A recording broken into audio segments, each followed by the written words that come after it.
So the skies over the Middle East have been filled with drones, with missiles. It's really marked a dangerous new phase in this long conflict between Israel and Iran.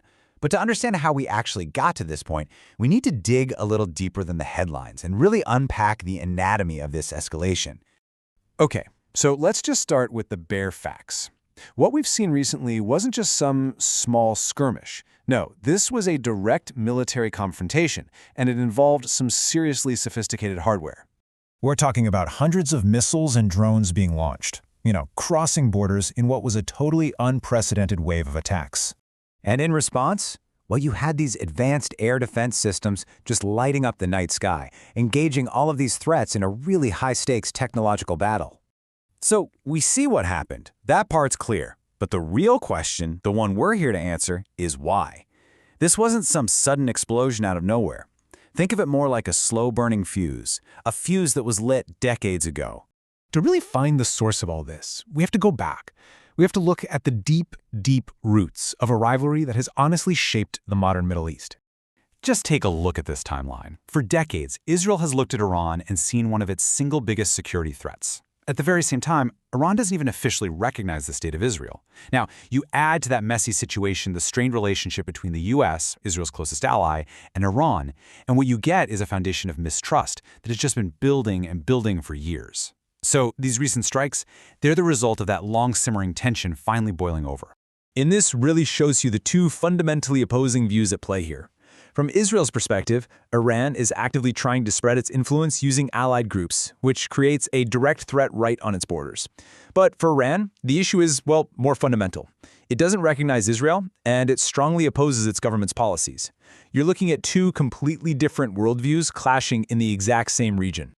And then, as if that wasn't complicated enough, you layer on top of all this geopolitical rivalry, one of the most sensitive issues of all, the question of nuclear capability. Okay, so Iran's official line has always been that its nuclear program is for peaceful purposes, energy and research. But the United States and Israel see it very differently. They point to Iran's uranium enrichment levels and argue they've gone way past what you'd need for civilian use, and that sets off all sorts of security alarms. You see, when the trust between nations is completely gone, even scientific programs start getting viewed through the lens of a potential threat. And this really gets to the absolute core of Israel's position. A nuclear-armed Iran isn't just a security concern. It's viewed as an existential threat. It's a threat to their very existence. And that fear, it drives their entire defense strategy and their willingness to act, and to act decisively. All right, let's talk about the military arsenals that are involved here, because modern technology has totally changed the nature of this standoff. Over the years, Iran has gotten very good at developing its military technology, especially when it comes to missiles and long-range drones. This ability to strike targets pretty much anywhere across the region is a huge factor in the strategic calculations for Israel and its allies. And that brings us to a really key concept you have to understand: the preemptive strike. Basically, Israel has said over and over that it will not allow a hostile nation to develop the tools that could threaten its survival. This logic, the idea of acting first to prevent a future attack, has been used many times in modern warfare, and it's absolutely central to understanding some of the actions we've seen. And this is where things get incredibly dangerous, because every action has a reaction, and in this part of the world, those reactions can create a really powerful and unpredictable chain. This is the classic textbook cycle of escalation. It starts with one initial strike. That strike, of course, provokes a response in retaliation. Then that response triggers its own counter-response. You see where this is going? The real danger isn't just the first shot. It's the chain reaction that can quickly spiral from what might be a limited, controlled conflict into a much wider war.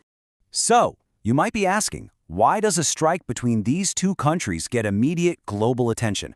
Why does the whole world stop and watch? Well, it's because this conflict doesn't happen in a vacuum, not even close.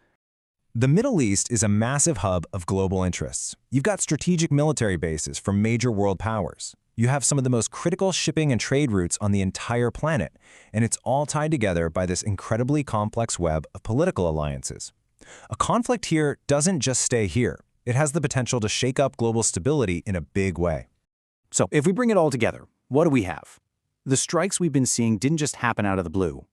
They are the direct result of years and years of deep-seated distrust, those existential fears we talked about over military threats, and a really intense rivalry for influence across the entire region. And that ultimately leaves us with a critical and pretty unsettling question. History shows us that wars often start with exactly this kind of tension, but it also shows they can end through negotiation. So whether this contained episode blows up into a larger conflict really depends on the decisions being made right now, behind closed doors. The choice is stark. Will the next chapter be written by diplomats